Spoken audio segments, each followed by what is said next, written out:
Hello everyone and welcome to the Stronghold Warlords documentary. My name is Aaron Hayden and I am the videographer here at Firefly Studios and the guy who's going to be taking you on this wonderful game dev adventure. Now I have thought long and hard about how to present this documentary given global and lockdown circumstances, but I think I've cracked a good way of showing you how a game like Stronghold Warlords is conjured into existence. Now, I myself have been working at Firefly Studios for 3+ years now, and I've worked from everyone from marketing to design. Now, an assumption on my part, and certainly not 100% true for everyone watching this documentary, but I'm thinking that yourself watching this, like me, you're interested in video game development, but you don't know exactly how they're made. What is the daily process for an artist, for a programmer, for a designer? What do they do on a project from the start all the way up until the finish? So I'm taking this very special opportunity as somebody who's fully entrenched in the studio, fully entrenched in the Stronghold Warlords project, and good friends with everybody who would be sitting around me here today if not for a global pandemic, to take you through the play-by-play on how this game was made. From the initial concept from Simon to the release strategy from our marketing director Nick, this is the making of Stronghold Warlords and I very much hope you enjoy it.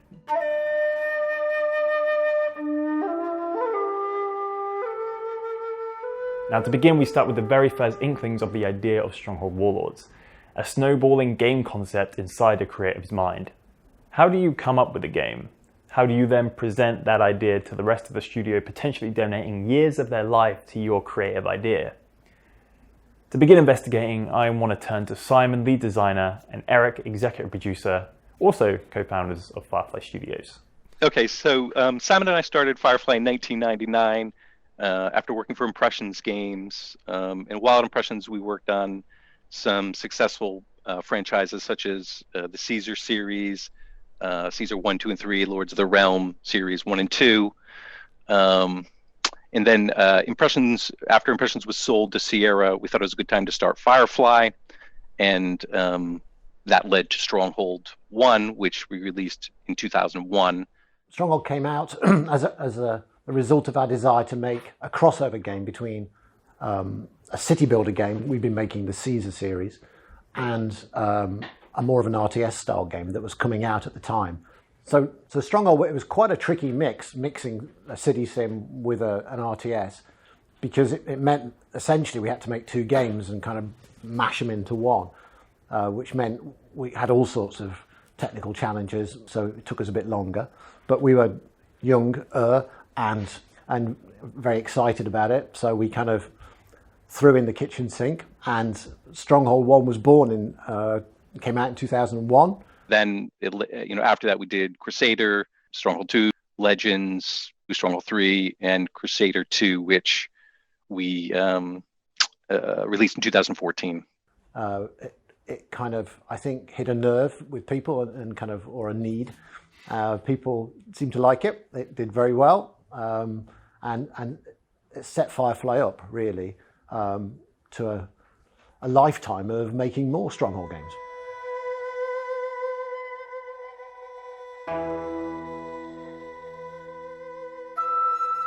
We thought about, it doesn't take us too long to kind of generally come up with the overall idea. Once I'll throw some ideas out over some beers, they'll usually get shot down, but one will stick. I was definitely on board. The idea was really all Simon's. Since I'm in the US and he's in the UK, he comes over occasionally and he pitched the idea to me. We have so many game ideas that we'd never have time to ever do them all. But it was at that point that he pitched Warlords, and I was excited that we thought the Asian setting would work really well with our current series. Whilst the overall idea was in some ways a simple one, my bit was to come up with the daft idea in the first place, and then everyone else has got to figure out how to make it work well at the kind of the tactical and the UX level. Really when we come up with a game idea, we're going, well, is it a game our team would be good at making? Would they be excited to make it? How much would it cost? How commercially viable is it? With Warlords, it was a bit more straightforward because we have a large Stronghold fan base. So the main consideration, was, would our fans like the new changes, the new setting, and the grand strategy element of the Warlord system, which we think they will, and we're very excited about. It's a fine line between adding extra value, extra interest to the title, whilst keeping what it is about Stronghold that fans like, that we know works. So if you go too crazy with it and you produce a game that's too far from the original, for example, then you're probably going to alienate a lot of people, and the game just won't be as good. So it's a case of what can we do that's a little bit more nuanced to kind of push it forward. We've added a kind of third layer on top. It doesn't interfere at all with the main gameplay, which makes me really happy, because we've tried that in the past. We've thrown too much stuff in and it hasn't worked. But with Warlords, it just adds that nice subtle extra layer on top. I think we've got it right, but it's a subtle thing you need to do to get a new idea into Stronghold. What's telling is if by the end of it, people feel passionate about the ideas that you were putting about in the first place, and coming back to you kind of going, we need to do this. That means, in a way, I kind of feel like I've done my job of selling the idea. It doesn't always happen. Sometimes if by the end of the project, the idea that I came up with, nobody's saying that, it's probably I've got it wrong in the first place. But I think it's an organic process. I put the idea out and then we work on it. And if it's the right idea, people will buy into that, and then they will feel ownership of it as well and push the idea on. And in this case, I think it's worked. So the concept is locked down. Firefly Studios is doing a Far East Stronghold game for the very first time. But how does it turn from an abstract collection of ideas in a few people's heads to a fully fleshed out design that can be looked at by the rest of the team? In step the game designers. The first thing you need is you need a solid idea that's going to work, and I think that is the Warlord system. I think the second thing we needed was the new location, and which allowed us the use of gunpowder. So Stephen does a lot of the kind of the core design, and he basically sits in the middle of programming and art, and him and I will kind of discuss the higher level stuff. But he's kind of tasked with delivering most of that stuff. Yeah, so at the start of Warlords, we had a design document, a kind of a very first draft design document made by Simon, outlined, I think, almost all of the fundamentals that have made it, even to this point in the development. So it included all the new units, the concept of having this Warlord system, which right from the start, that's what we wanted to be the kind of the selling point of the game. That this is how the gameplay is going to diverge from previous Stronghold games. So that was a really helpful starting point to launch us into kind of exploring how the game would develop and where we would take it from there. And so the first thing I was working on was actually the historical research, because what we wanted to do was look at which historical characters to base the campaigns on. There were a couple of obvious candidates that we wanted to go with.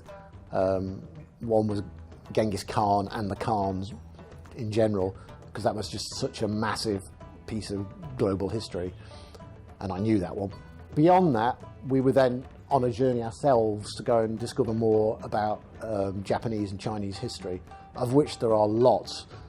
There are lots of sieges, lots of battles, and so then it was a case of picking which ones we wanted to go with, which ones we think would work well with Stronghold, with our kind of castle-based defending, because a lot of history is about battles, not about telling people you're going to attack them and then sitting in a castle and saying, "Come on, then." So we had to kind of we had to pick our history a little bit that suited us, and we also wanted to go around East Asia a little bit as well. So we added Thuc Phan from Vietnam in there, because he added a nice other area of Asia that we could go to, as well as China and Mongolia and Japan.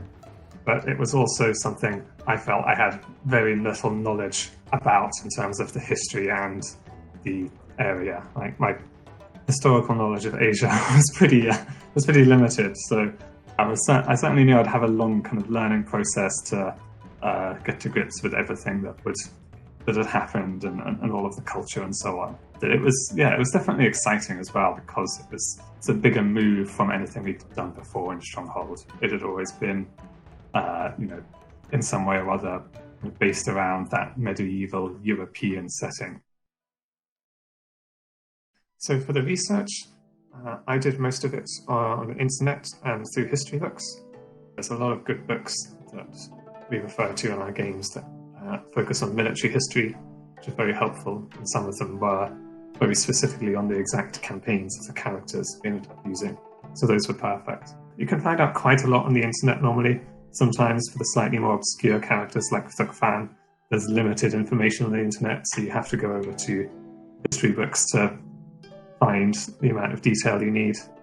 But you can find out quite a lot online these days, and documentaries and things. Often those are on YouTube these days. So yeah, you have to narrow down and focus a lot on the parts of history and the events that you're really interested in a given time. So there are thousands of books about Genghis Khan, for example, but you can't just go read a whole library's worth. You have to focus down on what are the key elements of the stories you're trying to tell, because that's really what it's about in these campaigns. We want to tell a story that people will enjoy kind of following while they play through those missions. So it was a task to narrow down from the many possibilities that we could have taken from for our campaigns that we ended up with. So there were a few factors involved in that. One of them was the personalities of the characters involved. We want to go for really kind of powerful, enigmatic personalities, but there were also other factors like just covering a decent kind of time span across Asian history and also across the breadth of East Asia. So we weren't just going to say China or just Japan, and also being able to make a good campaign out of a particular character's military history. You wanted to make sure that there would be a good campaign's worth of stuff to get out of them. So ideas come from every department: art, coding, production, QA. Everybody gets input and everything gets listened to. And I think that's what's quite nice about Warlords and our team, is that it's not really a top-down process. Once the initial idea is out there, we know what we're going for, and then really everyone's got input. I mean, if it's a good idea, we're not a huge team, so you put your idea out there and everyone will listen to it. So the game is starting to take shape. The design doc has been produced and it's being ironed out to include all the new exciting features we want to include in this particular Stronghold game, as well as all the old stuff we want to bring back from previous Stronghold titles. Now, it's all good, these noted aspirations, these desires from designers to make an enjoyable experience for all Stronghold players out there. But the real world requires time, money, and resources. It needs managers and producers to come in, look at the high-level ideas, and turn them into actionable tasks so we can start making the game. And here's how ours did it. Yeah, so usually for every game we break it down into sprints. It's pretty standard in the industry. We do it roughly a month at a time. For we've done a lot of these games.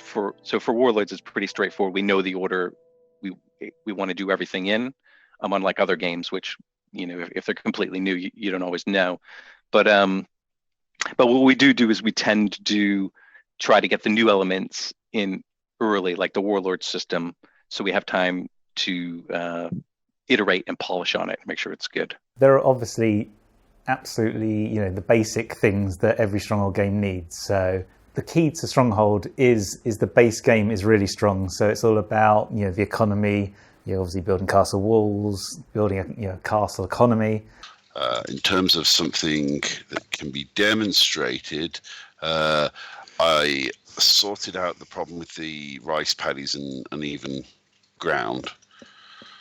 So the waters had changed slightly.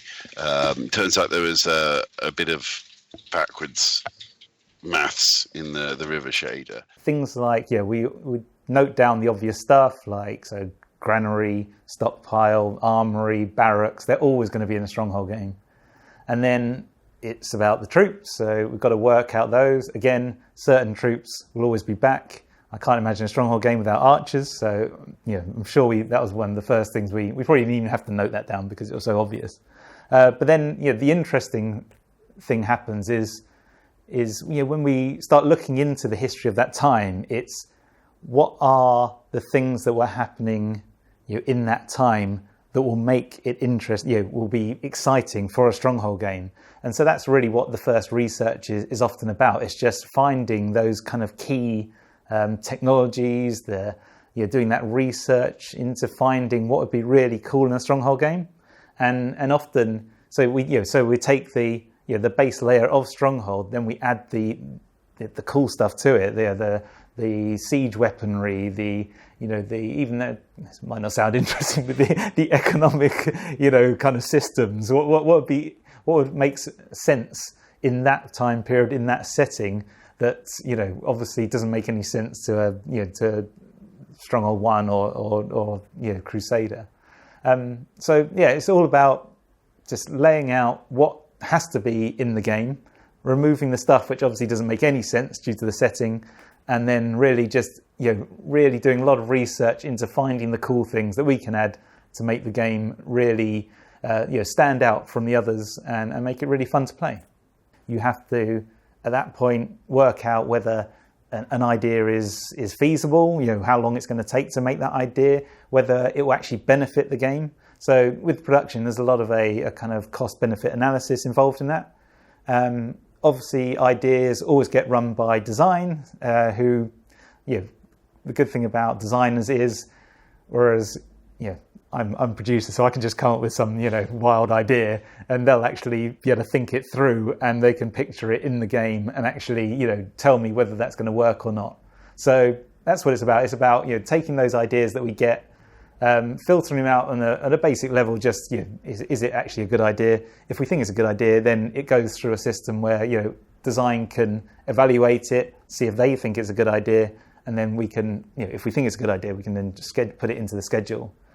But we have regular meetings for the whole team where any ideas that we have can be talked about in a kind of open forum, and people can obviously suggest improvements or just reasons why they think it might not work. And between us, we normally come to the right decision.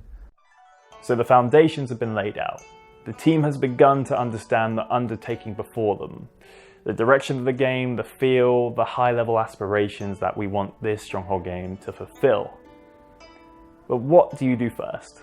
Who's first up in making Stronghold Warlords a reality? So when it comes to concept art, there's key art or key concepts, which generally try and display a mood or feeling to get a visual understanding of the intention and feel of a game. So that will usually come in like pre-production, so before we start getting any visuals in. With Warlords, a lot of the concept art was for buildings, so it had to be clear. This is a slightly different kind of concept art from like key concept art. This is more visual design, laying designs out for the 3D artists take and roll with, so they have an initial idea of intention. I was working to the 3D artists kind of schedules of what they were going to work on. So I would concept a building, and it would be an exterior and an interior of a building, get it so that it would make sense at the size and scale that they needed it for.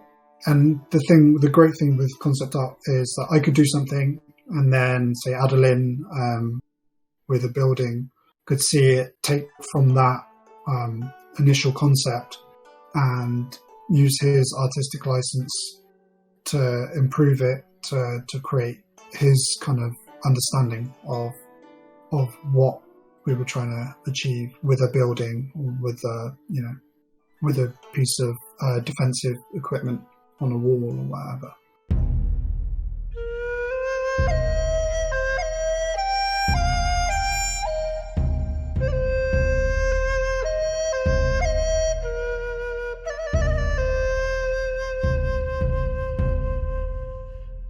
As the art department, we want to find an aesthetic style that is obviously pleasing and it gives justice to all the history that comes from the setting, let's say. So the first thing we did was start making a few buildings, the keep specifically, because that's the centerpiece of a castle.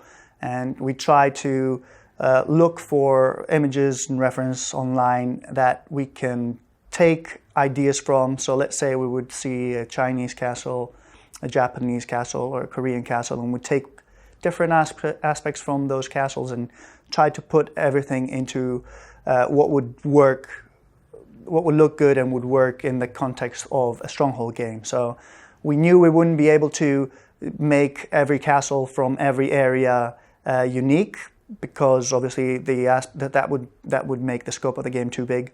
So we knew that we would be borrowing from different cultures and trying to blend them all in into one that would make sense. It wouldn't be too weird and would work within the Stronghold game. So in the early stages, obviously we've made many Stronghold games over the years, so we know there's a specific formula of what kind of buildings we need, what kind of troops we need. So we would take the idea of the previous Stronghold and we try to evolve it into what we want Warlords to be. So we would take, let's say, the granary or the stockpile, and we would try to reimagine it in an Asian medieval setting. So we knew what we needed building, character, animation-wise, and we started from reproducing those assets. As a team, the art team has a lot of creative freedom actually to produce what they like. The only time we will get interference from the design team or the programmers is when something is not working gameplay-wise, or it doesn't fit in with everything else. More often than not, we do our own thing. And then at the end of the day, my job is to make sure everything is cohesive and looks good as a unit.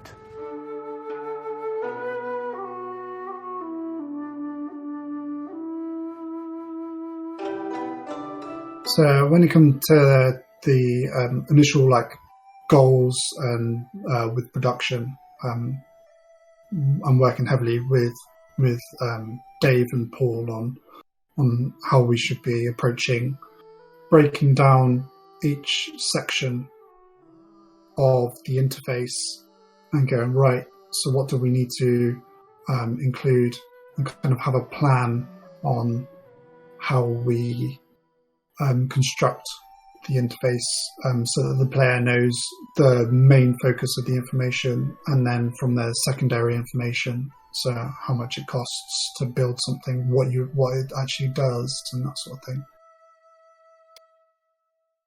No tea house built. So as a company, we work based on tasks, and we have a list of tasks, and those are also split up with milestones in mind. So I will start my day by looking at what I have to do. I will pick a task that I find interesting enough, and I will start working on it. When that task is finished, art-wise, I will then pass it on to either programmers if they need to be programmed, or the QA team if they need to be tested. And then I will move on to the next. So the initial visuals have come through, giving the developers across the board a better understanding on what Stronghold Warlords is trying to be. But it is not just the artists having the first cracks of the whip at making Stronghold Warlords fulfill its potential. Programmers are also conducting initial tests, prototyping ideas, and laying out the groundwork to see what is ahead of them in their programming journey.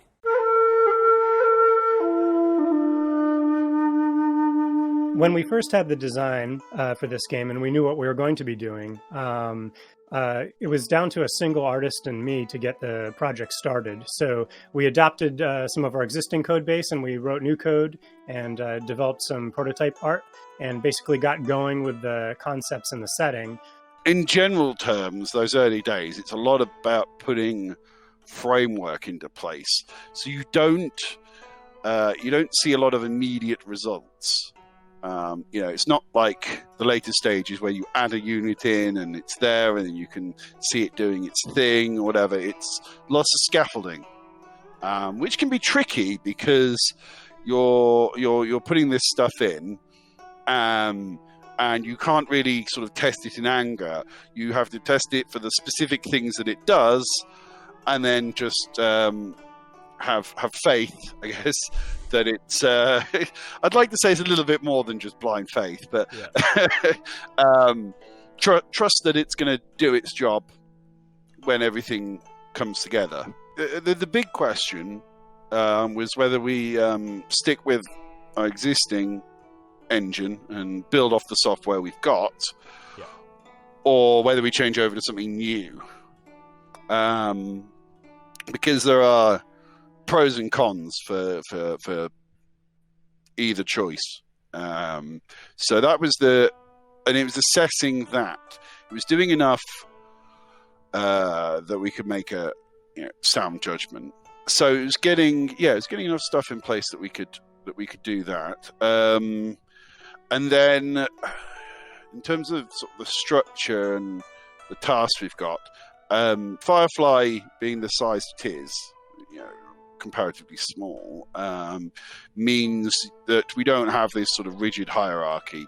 So if I say, okay, it's not on my list, but I think there's some value in me going off and looking into this bit of tech or this idea or this sort of way of implementing something, you get quite a bit of leeway, quite a bit of trust to just go off and try that out. And sometimes it works, sometimes it doesn't. But yeah, reasonable amount of free reign, I think, especially compared to, as I say, bigger places. Yep, well, one of the things was some work on the fire. Did some experiments last night with a different texture and additive particles rather than alpha blended.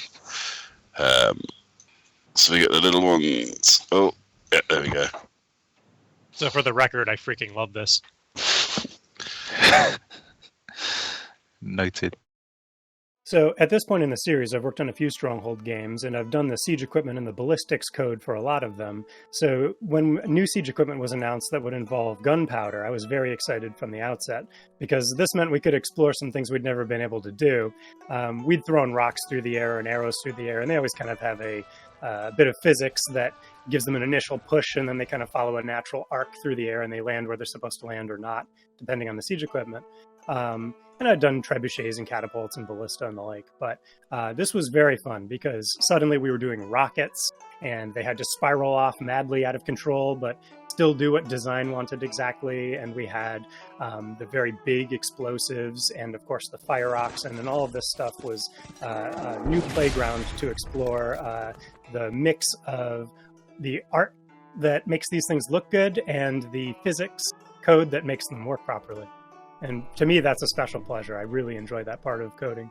Although for me, the first big job was actually getting the Warlords map in, the table with the map and the pieces, and getting that looking good, which was that was quite an interesting but fun technical challenge, and I'll try to avoid going too dry with this, but the game's based around it's based around sort of tiles. So all the data we're storing in terms of like which part of the map is on which estate is based on these tiles, and there's only sort of a finite number of them.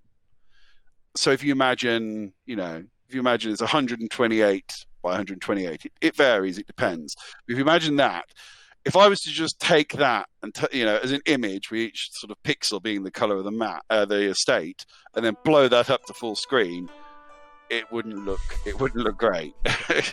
So the challenge was taking that sort of raw data and turning it into this hand-drawn looking map with texture and that didn't feel computer generated, if you like. Yeah. And I'm pretty happy with that how that turned out. There's a few different techniques to go into it. For those who are interested, there's sort of edge detection, and there's a certain amount of blurring and then edge detection based around that to get sort of smooth lines instead of the blocky, tiles. You get sort of nice smooth lines, and then sort of layering it over the textures that artists have done. And pretty happy with the final result. So I want to take a moment and take a break from project management, frameworks, assets, all that kind of jazz, and hand it over to a very special and key part of the Stronghold series. The main man behind every piece of sound and music to every Stronghold game to date, Rob L. Uvino. He's been instrumental in creating the soundscapes to every castle built and besieged, and here he is with just how he does it. I was initially a little bit surprised, as I really didn't see it coming. In hindsight, I guess it makes sense, but Firefly, for the most part, has had a relatively narrow focus in terms of their games. We've primarily zoned in on the European stage with a few joints into the Middle East, but I was pleasantly surprised and very enthusiastic, as it was immediately apparent that I'd be able to branch off stylistically into some musical genres that I've never messed around with before. So I thought it would be fun. I tend to start with the music, as it always is the most challenging and time-consuming part of the gig. Not that the sound design doesn't have its own problem-solving and requires plenty of outside-the-box thinking, but I find that work to be much less strenuous, and that's probably because it's just less abstract. That sounds like a spleen.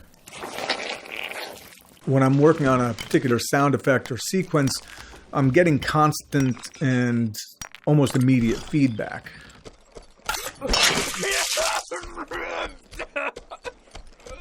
Either an effect works or it doesn't. And sure, it might require tweaking and polishing, but I know very soon whether I'm on the right track or not, and can adjust accordingly in real time. Whereas music, the very first thing I tend to do is listen.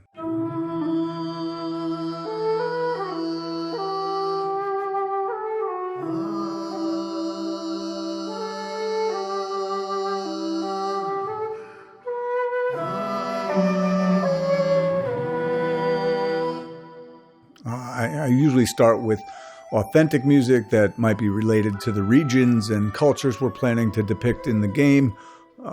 Anything from classical Chinese orchestras to Malaysian folk music, just to get a rough idea of the range of instruments and styles that might be appropriate, and just to see what I like. At the same time, I was researching some of the more recognizable instruments we often hear within music that is associated with the Far East. Of course, there are so many different cultures, instruments, and musical styles spread over a very large geographic range. I want to be careful to not generalize too much. But there are certainly staple instruments which almost anyone's ears will associate with an Eastern sound. A couple of examples would be the shakuhachi flute from Japan, or the big booming taiko drums. A few others, the erhu, which is like a Chinese violin, and apologies for any of my poor pronunciations. Initially, I thought about approaching the score by composing pieces specific to one region or culture, but as I envisioned gameplay, I realized it would be really difficult to know what a player might be looking at any given time. Where on the map would they be? What role are they playing? Should the music be based off who the player is or what they're actually looking at? And all of these questions made me conclude my initial approach would probably create more logistical headaches than what I was trying to serve. The very nature of this type of game makes that kind of specificity really challenging. Instead, I kind of hybridize things musically to my own liking, throwing in enough Eastern-sounding spices to fit the part of the world more generically, and hopefully without disrespecting any one particular culture. If some of what I wrote creates an evocative or interesting experience for players, then I'm good with that. Firefly has always maintained they're happy to bend the rules for the sake of fun, and I just think it's a great formula. I don't really have to work too closely with Rob because there's no telling Rob to a certain extent. And he will just produce great work, and you've just got to wait for it to come. It's worth it because his stuff is really top drawer. On the voice acting side, I do get a lot more heavily involved with Peter. And typically I'll go into the studio. So this time, myself and Stephen went into the studio and we did all the English voice acting over 3 days. That takes a lot of time, just making sure we get the humour level right. This time around, especially because we're going to Asia, it was really hard to get that fine line between getting atmosphere into the voice whilst still being respectful and not sounding a little bit too comic or cartoony. A message from Jin Huang. At last, the castle is mine. From this day, the Zhao will be no more. Cite your granary, Excellency. So that was tough. And also getting across the meaning, because Warlords is quite historical in nature. So there's a lot of Chinese names and places and Japanese names and places. And that's quite hard for us to pronounce, let alone to get a voice actor to get that pronunciation right and keep it right all the way through. So the voice acting took us a long 3 days, and then it's being recorded into 6 languages as well, I think. That's a big undertaking, getting all that kind of put together. And I've done a lot of work on that. Stephen has, Paul has. But I think it'll be worth it. I think we've always gone the extra mile for voice acting. And I think it's an area that, being a smaller company, that we can put a bit more into and get a really good result, rather than say CG, where we just don't have the resources to produce crazy expensive CG. Beginning is the worst. Starting composition from scratch has always been one of the most daunting parts of the job, honestly. I kind of figured by this point in my life it would have gotten easier, but it really hasn't. A blank slate might seem inspiring in theory because there are so many options to play with, so many sounds to explore, harmonies and rhythms to experiment with. It's infinite. But at some point I just have to throw caution to the wind, pick a sound, slap my hands on the keyboard, and just start noodling around. And at this juncture, I'm really thinking, okay, I'm going to create some battle music. It's more like, let's see if I can come up with something that sounds at least remotely Asian and doesn't completely suck. It does get a bit easier over time once I've gotten a few pieces under my belt, as I can use them as launching pads, or ideas that had merit but didn't work for one piece will often turn into the catalyst for a new song. On the sound design front, there is a bit more interaction. The majority of my correspondence is with Tony, one of our lead programmers. And Tony's responsible for implementing whatever audio I'm unable to script myself using some of our middleware tools, such as Fmod. Any special case scenarios that require hard coding, Tony's the man. So not only does he have the unique audio coding chops, but he also has the shared interest of going above and beyond wherever possible to try to deliver a high-quality sound experience. So to get sound into a game like this is a pretty involved process. We, of course, have Rob Uvino making all of our sound effects in addition to all of our music. And it's very nice to have one person who's in charge of the entire sound flow. So as the sound programmer, I can collaborate very closely with him, and he's very technically able. So he can use whatever tools I throw at him or whatever limitations I need to impose on his creative design of the sound effects. He can roll with it and deliver exactly what we need to actually put things in the game. So for example, some people think of a sound effect of a catapult launching a rock as just one sound that he would make in his studio. But in fact, we actually composed that from a bunch of different sounds. There are little whirls for the mechanism releasing, there are the rocks whooshing through the air, there are the bits of the cranking mechanism and all that.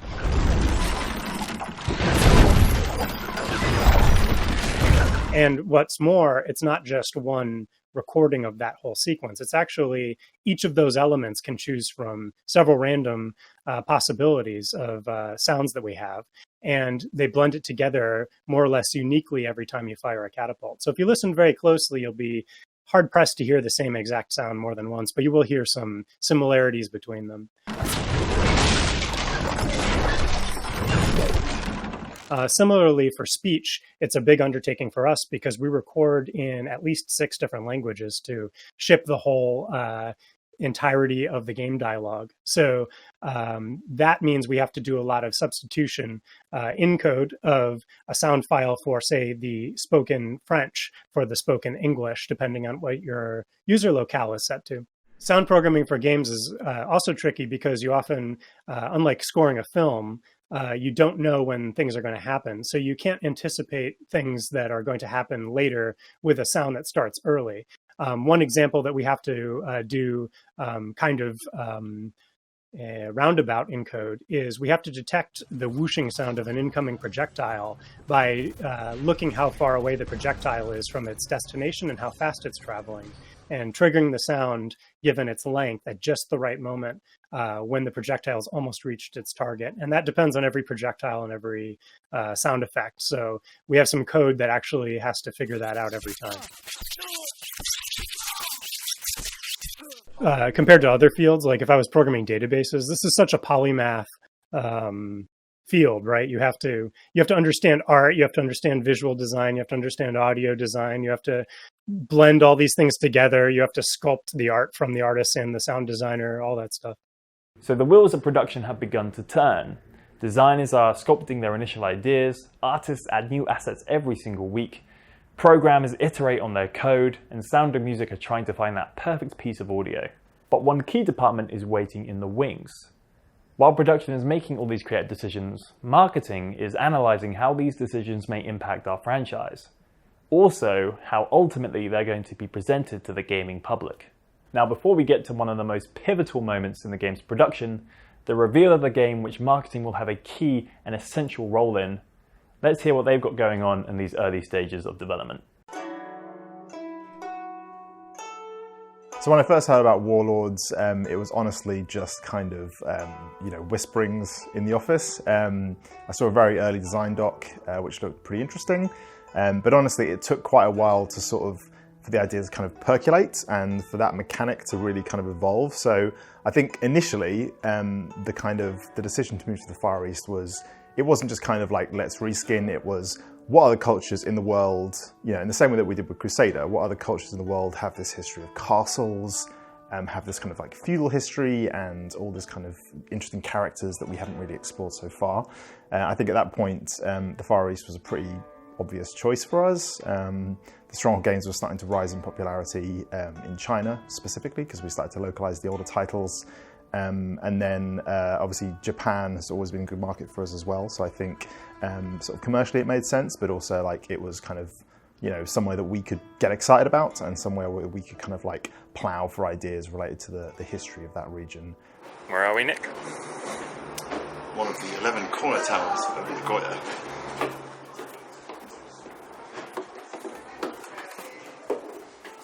There were definitely some concerns, I think, right at the start that, we were picking a completely different setting and it wasn't something like Vikings or more kind of Eurocentric setting or kind of theme that people might be more familiar with. So, because obviously like most of our audience is in the US and Germany.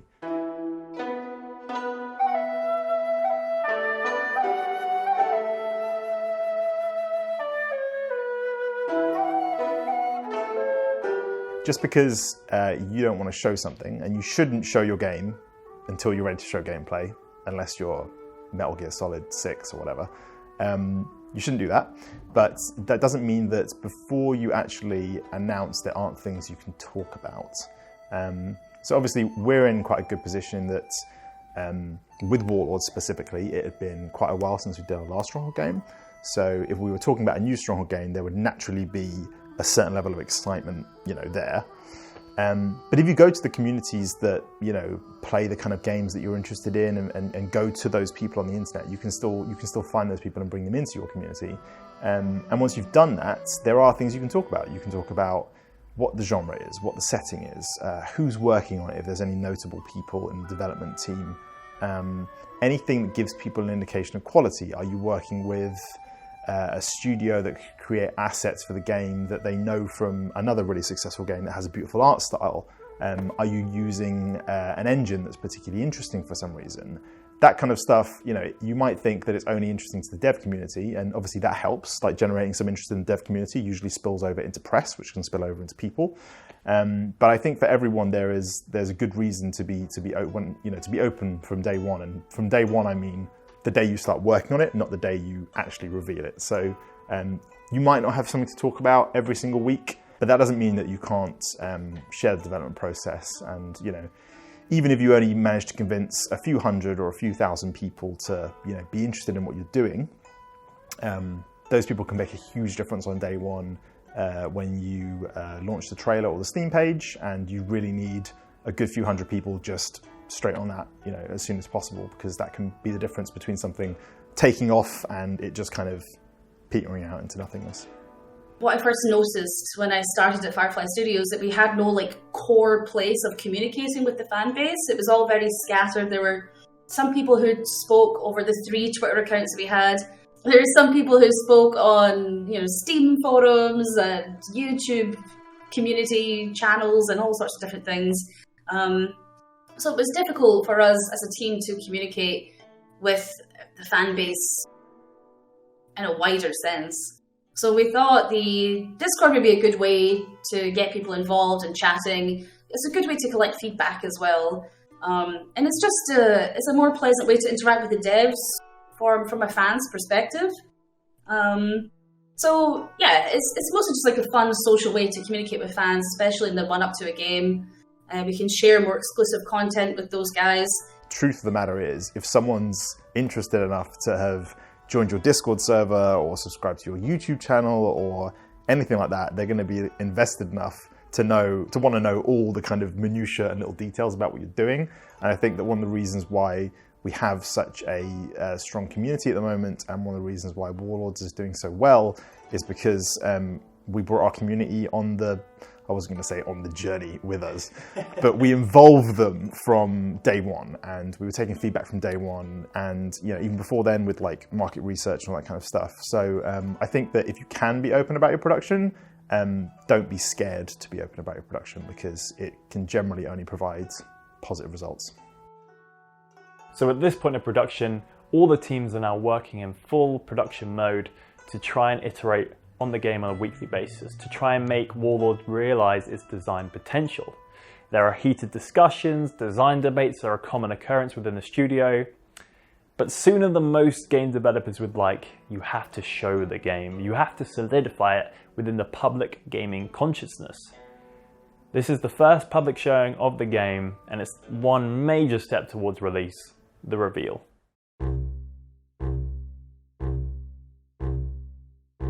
Always a huge milestone for production is when we actually make our first playable version that will actually be shown outside the studio. So for us, that was E3 2019. So, E3 day one, Paul? Yep. I'm going to ask you again, how you feeling? A bit warm at the moment, actually. Yeah, it is 30 sunny. degrees today. It's only 9:30 in the morning. How you feeling about the demo? All good? Yeah, be good to get a few under our belts, I think. But then Warm up. The first few are always a bit rusty, but pretty confident. When we pick a map that people are going to play for the first time, it really wants to be a map that shows off the scenery and the architecture that we're doing. That's obvious, but it also needs to be a map that would show off the Warlord system. It has to demo that so that people can see how they can use a Warlord to influence the overarching flow of the game. Just to take you through what the demo is going to be, for those of you who have played Stronghold games before, it's your classic invasion scenario. So the main objective is quite simply to survive. So fend off the enemy for 50 minutes to win the mission. Pretty simple stuff. If your lord dies, you die. Now we've got some optional objectives here. As I said in the intro, this is going to be primarily showcasing the warlord system.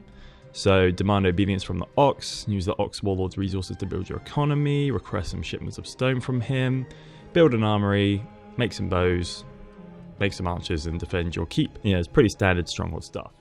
You don't need to use the warlords, but it really helps if you use them. We needed to expose that to the people so that people got the warlord system quickly. Outside of that, we wanted to showcase some of our new weaponry, some of the gunpowder stuff. So to that extent, you need to be able to attack and defend. And so it needed to be an attack and defend type mission. But usually a demo is quite short, certainly for a show. So it needs to be probably a little bit more on the attacking side. So I think, for example, we were using things like the fire oxen because they're different, unusual, quite dramatic. Shows off the gunpowder, shows off people flying around in the air. You've got to make an impact in 15 minutes. Out you go. Oh! Such a cool unit. Essentially, you go through a mini release cycle in that you have to identify the key bugs that are stopping the game from being presentable.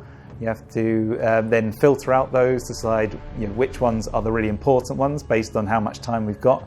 Then the whole team goes into a bug fixing mode, just like we would do at the end of the project.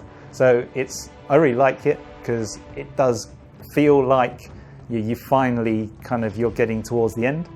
Internally, it gets a bit stressful, but it's also, like I said, fun because we get the brief from the design team of what kind of map they want to have and what kind of game they want to show, what kind of game elements they want to show, and then we build around that to try to polish that as much as possible and get all the art that was created for the game at that point, but maybe wasn't working perfectly. So at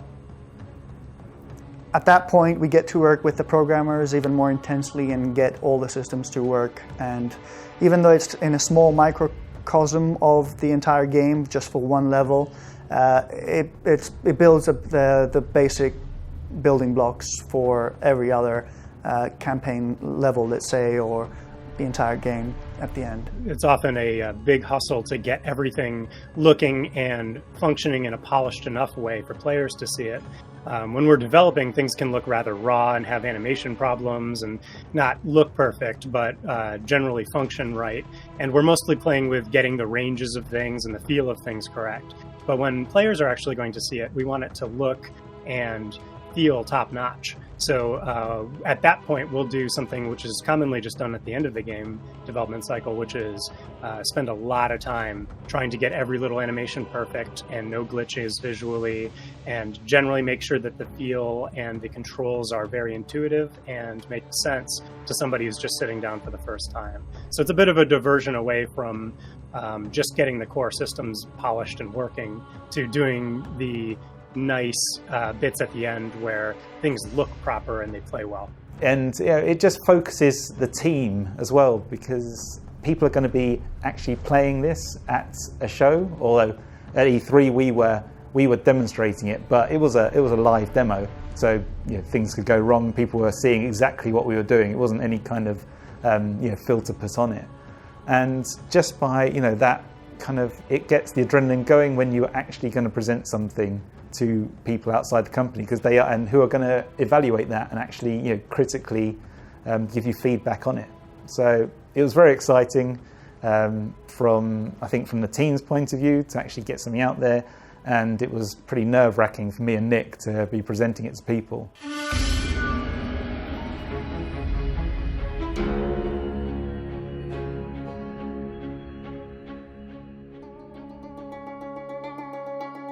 So for us, for me and Paul, E3 was kind of just a bit of a blur. I think at that point we'd spent a good 3 or 4 months really, on the marketing side at least, planning, really sort of airtight reveal. So making sure the store page was absolutely perfect, getting all the PR lined up, preparing our community through loads and loads of content on YouTube, making sure the trailer was technically ready to record in terms of the game build, and then actually recording a really good trailer. We spent ages, recording Simon talking about the game in the extended reveal.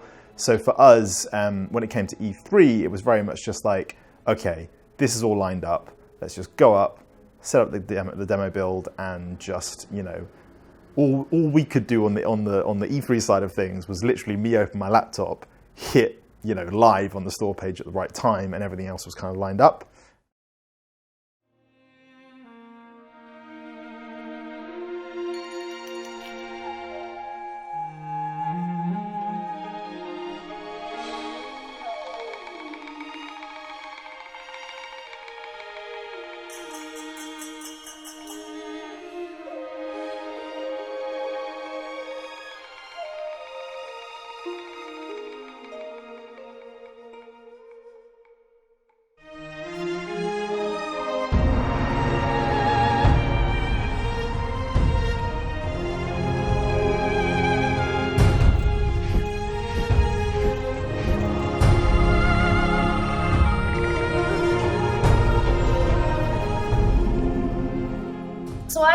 Because we finished around 1 a.m. and I didn't stay up any longer than that. I was tired. And then I woke up the next day like it was Christmas, and I was like, I can't wait to open my laptop and see all these lovely comments about how happy everyone is about our new game. And I opened the laptop and it was just like, what? Stronghold Warlords has finally been revealed by Firefly Studios, and it's gotten some mixed reviews, so I'd like to talk about that today. The art style and overall graphical fidelity were the main offenders, being described by many as oversaturated, out of date, and unrealistic. The economy in this demo does seem pretty simplistic. There's a variety in things like food, of course, but I mean simplistic in that it took very little of an economy to hold off near continuous waves of enemy troops for 15 minutes. It was not the cheeriest of weeks, I believe. Nick was still away, and me and you were just sitting there reading all of these horrible comments. And of course, the dev team had also heard by this point that the reaction wasn't great. And I just remember the stony silence in the office that lasted for like 3 days. No one could smile, no one could crack a joke. It was grim. Obviously, when you have people leaving comments like that on YouTube on something you've spent, years planning and months working on, obviously it's going to have an impact on you personally and your team. And I think it just takes a bit of time to kind of process that.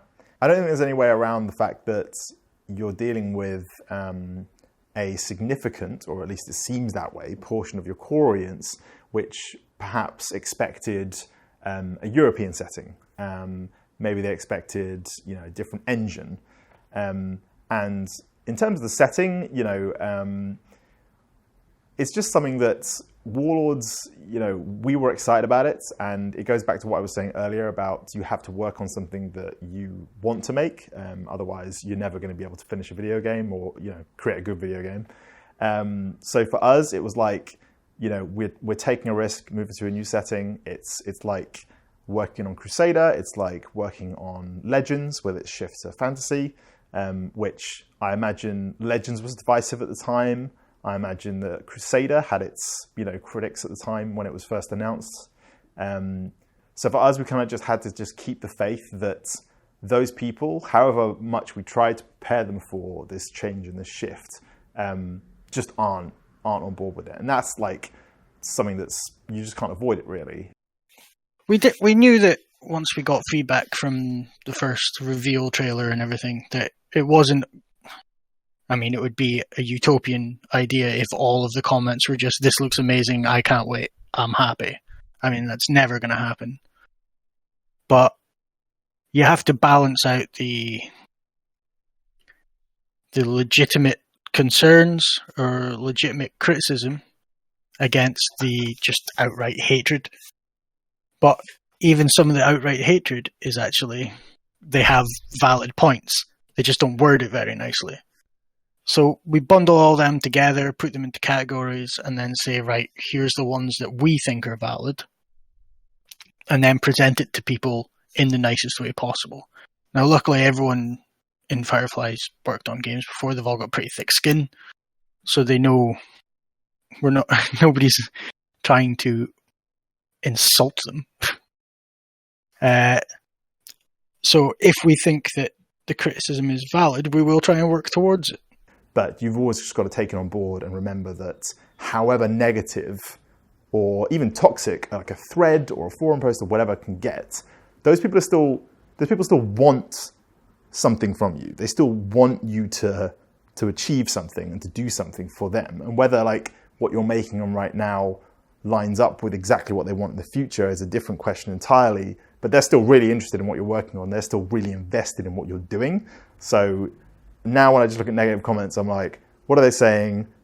Does it have merit? Cool. And I just put it into a pile, whether it's like future projects, feedback for the current project, or stuff that just can't be addressed. And I kind of categorize it mentally and, in terms of my actual sort of like workflow as well. And then just file it all under people are interested in what you're doing. We do also have the vision of the game ourselves. So we don't want to compromise on that too much. So Stronghold Warlords is now out there. It's in the gaming world. Every Stronghold and strategy fan is having their fair critique for better or worse. Now the team focuses on implementing community feedback and combating key issues which have arisen from these first playable demos. We wish that initial reception, the mixed reception we had from E3 2019 for Stronghold Warlords was the biggest hurdle we would have to combat in the production of the game. But as you can see from the empty studio around me, it wasn't. I think, as most people, was really worried, what's going to happen. I mean, we've never, no one really has gone through a pandemic at this point, and, just worried what was going to happen to society outside of the business.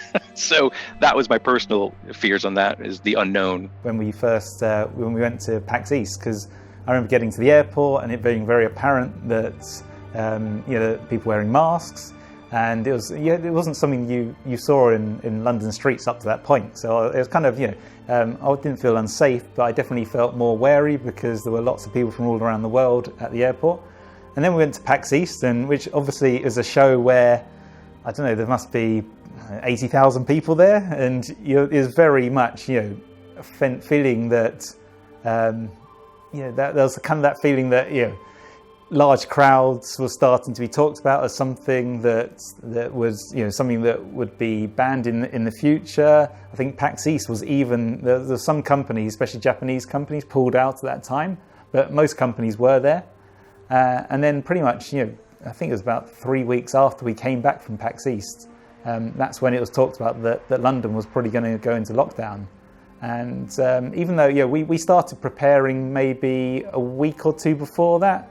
We started making sure that employees could work from home. So we started to make sure that people had, were literally able to work from home, whether they had, hardware, internet, just to make sure that they were able to get source control, so be able to download the game at home. And I started, because I do some of the IT hardware here, I started making sure that our IT in the office, because we have some important servers here, make sure that was resilient. Because if we're not in the office, then obviously we need that hardware to just be ticking over 24/7 without any interruptions. And really, when it was quite strange because it was literally, I remember having a call with Eric and Simon in the afternoon. So we were just talking about what happens when if we have to shut down the office. And at that point, we were kind of saying, well, if people feel uncomfortable working in the office, then we could probably allow those to work from home.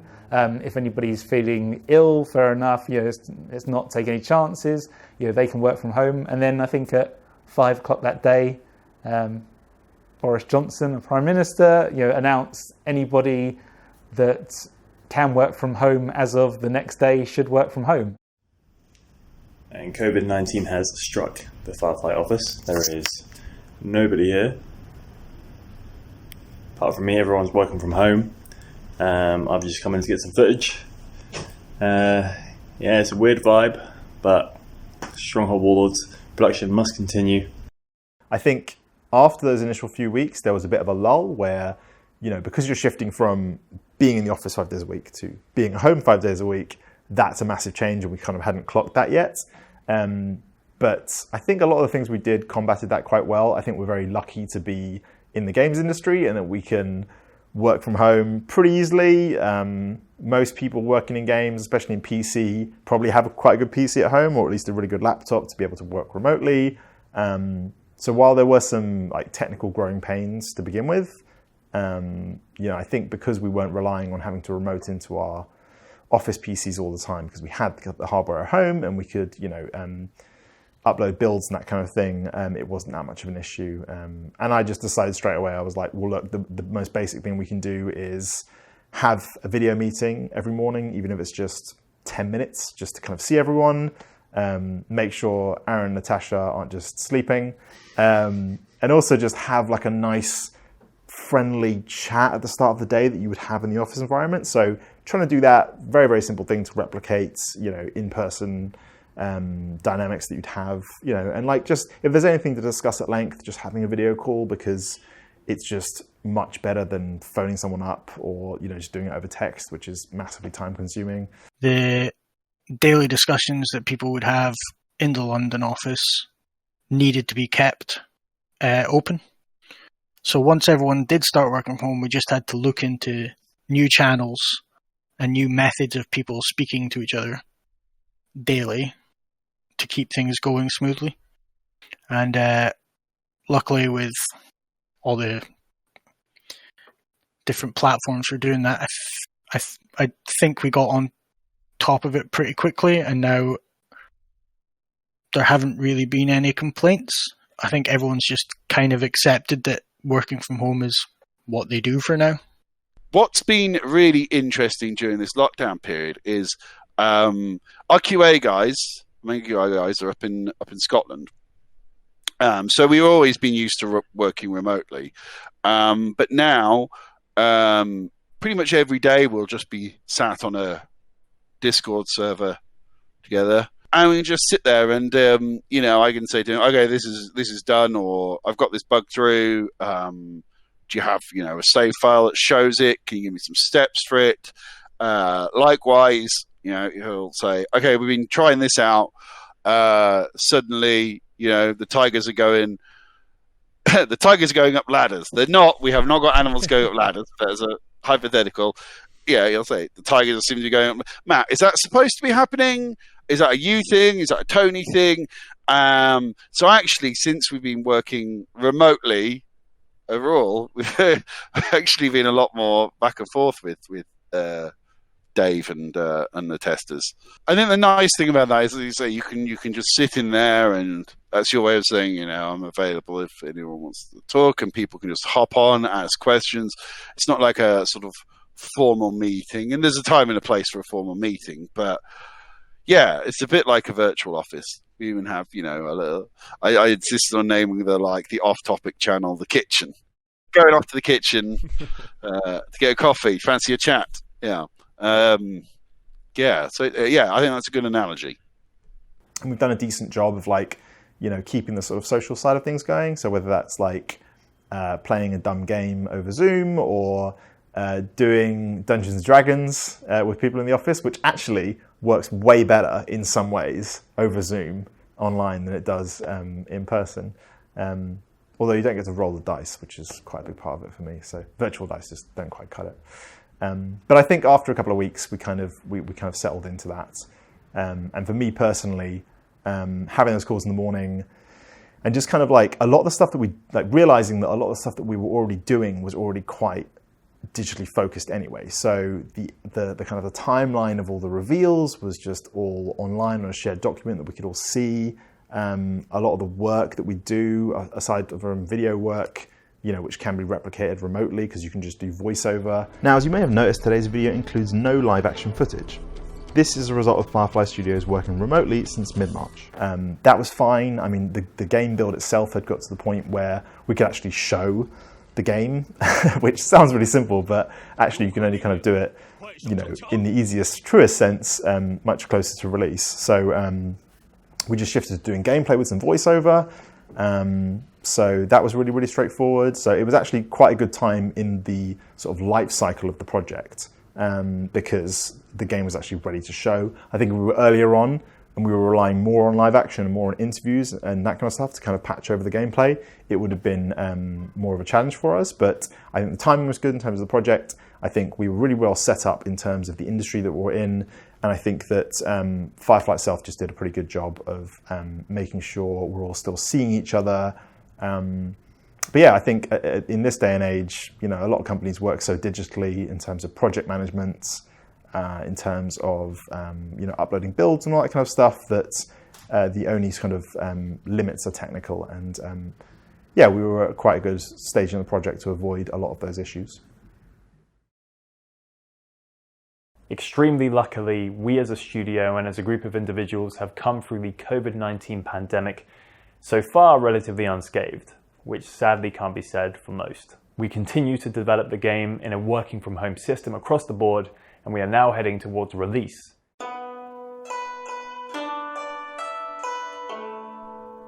So last few months of production are really all about, quite a lot of it's about playing the game. So obviously just tweaking the gameplay. This is the last chance to really kind of change any major design elements.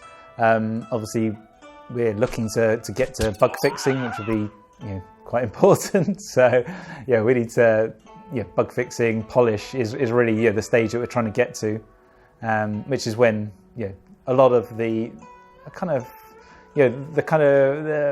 the good bits come in sometimes during that time. It's just just finishing off those systems makes a huge difference to how those systems feel and play in the game. So for the final few months of the project, we're in a very solid state in terms of the game code for the systems like multiplayer and the economic systems, the military systems, the way combat works, the way the game controls and plays. And we've been busy fleshing out all of the screens that get you to the various game modes, animating them, getting the charm into the UI. My main job at the minute is to make sure that I'm fine-tuning all of the interface so that it looks cohesive and impactful, and it's doing the job that it needs to do. I want to make sure that it's consistent throughout the whole game, that it doesn't seem like there's elements that stick out because they don't seem to fit with the style of what we've got. So at the minute it's cleaning up things, improving kind of panels, or like adding those details to make sure that it's all looks as one, making sure that effects on things are carried throughout different button sizes and scales, and make sure everything just reads really nicely. So at the moment, we're polishing all the art that is already in the game. We're finalizing some animations. There's a few more animations that need to go in for specific buildings and characters that interact with those buildings. There's extra things that I wanted to add in the game that were kind of pushed to not be an ad, but as we see that we have a bit more time and I can include them, that's what I'm doing. Now is a time when we basically work in tandem with programmers to make sure everything works the way it should. Basically, on the design side, we are in final balancing of AI for the AI lords and also the warlords. They're getting all their stats changed regularly. We've finished making maps, thankfully, a lot of maps, and now we're play balancing the missions. So I'm doing that, Stephen's doing that, Eric's doing that, and basically playing through first or second level passes to get them to very playable states, and then it'll be about tweaking to get the difficulty levels right. Honestly, for us on the marketing side, like the last few months, other than it being the lead up to release, the last few months haven't really changed in accordance with what we've been doing for the last like year and a half, even 2 years, because we're doing advertising on a weekly basis, we're producing content marketing, we're doing social, we're planning, in this case, virtual events, we're doing PR work, we're working on distribution, pricing, availability, platforms, all the kind of like stuff that makes up our marketing mix. And at this point, we're very much in the polish phase for adding the fun bits on top of the game just functioning that make it fun. So the things that the peasants do, the way that people animate, the little touches on the siege equipment behavior and the way the particles look and all that is very hand in glove between the programming and art team. And designs feedback factors in for gameplay changes as well during this period. So I think it's really a period of polish and taking a functional game and making it into a great game.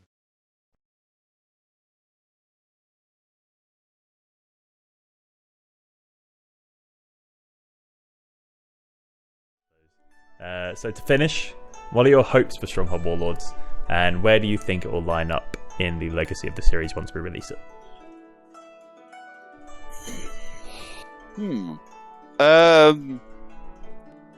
What do I hope for it? I hope people just enjoy playing it. I hope people have fun. I love seeing how creative the community can get with making maps and doing really weird things to win battles, and I'm really excited to see what they do, especially with the gunpowder mechanics, and I just really want people to have fun with it, basically.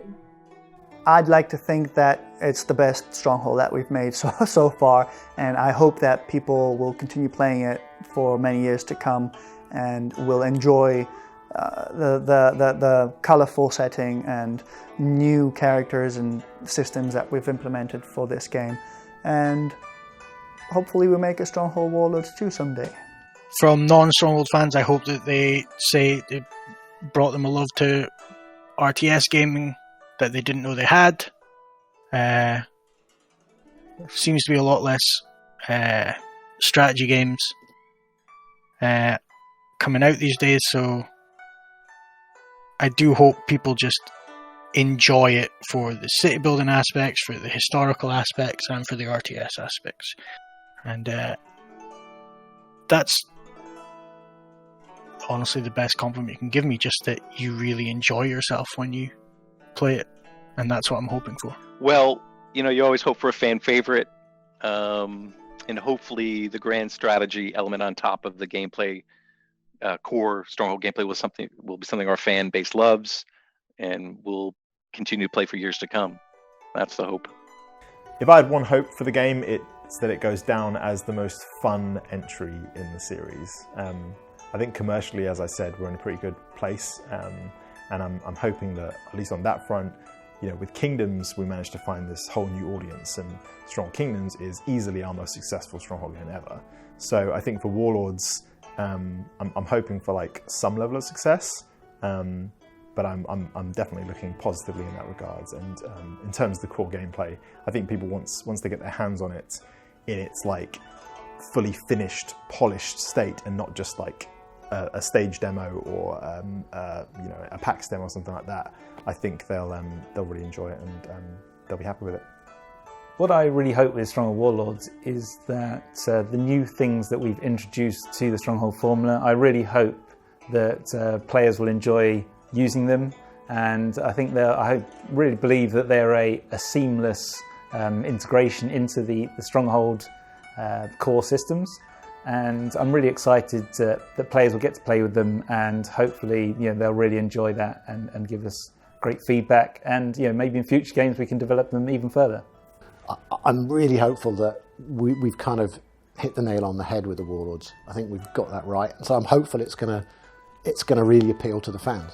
So I think that I would really like it to hit like the Stronghold 2 kind of vibes with the Vuzel factor, trying to get those kind of like nice gameplay niceties and elements. So yeah, I'm hoping Stronghold 2 with like some really solid combat is where we end up. When we release, my biggest hope for Stronghold Warlords is that people really enjoy the fact that it pulls together a lot of the best features of the games from our past series and adds a new element of high-level strategy on top. And they really enjoy the Warlords feature with what it brings to RTS and how it changes up the Stronghold formula, but also get to enjoy the finer details of the simulation, which has very strong roots in the Stronghold series, and the castle building, especially with the walls and the towers, and that they enjoy the kinds of castles and towns you can build in our game that aren't really possible in others.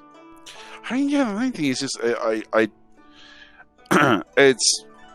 want it to be something I can be genuinely proud of. This project, I've had more input, more influence on how it's turned out than anything else I've done before, in work-wise in my life. So how well this is received, I think, is going to be quite closely tied with how proud I am of having worked on it. So I'm hoping, people enjoy it.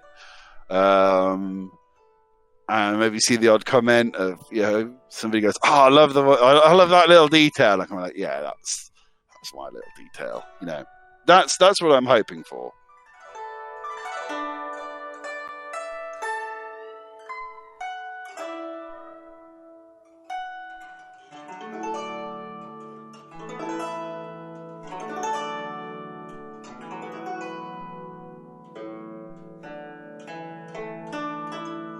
So what is the first thing you're going to do when we press that live button and release Stronghold Warlords?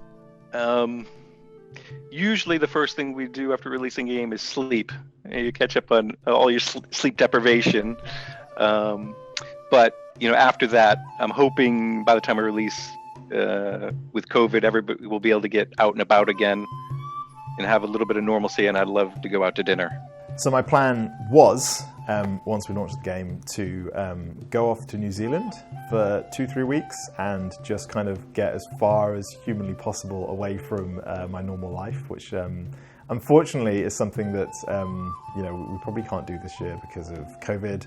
On the moment where Stronghold Warlords finally gets released on Steam, and the first thing I'm going to do is look at the charts and hope that we hit number 1.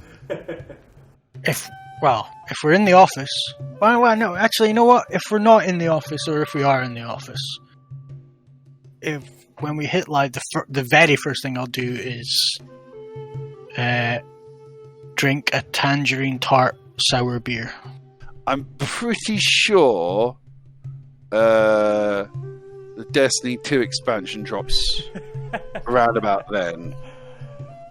You devil. So I might, book a bit of time off and sink my teeth into that. Of course, this all depends on lockdown, doesn't it? So we might not even be in the office. I may be here. I'll pick up the cat and be like, "Woohoo, Pepper, we did it!" And we can have a socially distanced celebration drinks in the park, maybe.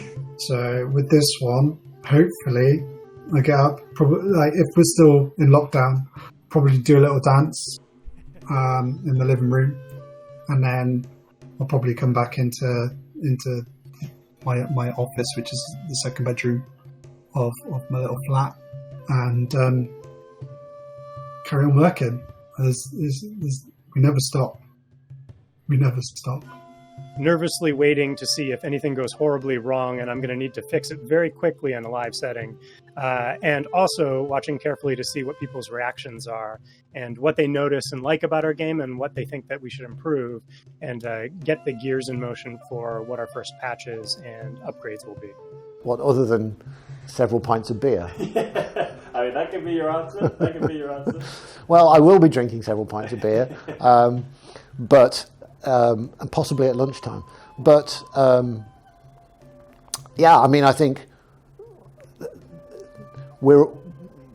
think once Stronghold, after I've had the beers, probably we'll be sitting down and going, what's next? We never sit still. We always have ideas for Stronghold. So maybe that is the time to have the beers, come up with the new crazy ideas, and then wake up with a hangover the next morning and see if they fly.